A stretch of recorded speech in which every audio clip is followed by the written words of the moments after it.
A e urejnë shqiptarit musliman Nën Terezën? A flitet kundër saj në xhamit shqiptare?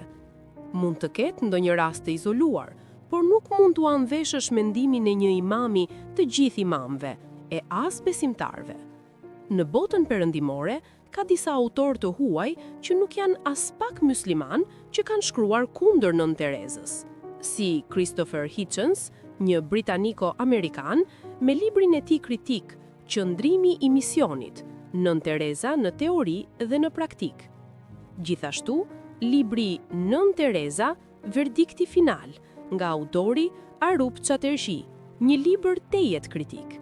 Megjithatë, nga këto raste nuk mund të përgjithsojmë të themi se shkrimtarët perëndimor apo britanik apo ata indian e fyejnë Nën Terezën.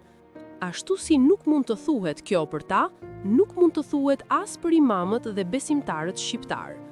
Nuk mund të përgjithsohet asgjë nëse dikush ka bërë skandal duke fyer Nën Terezën, një figurë të famshme kombëtare shqiptare.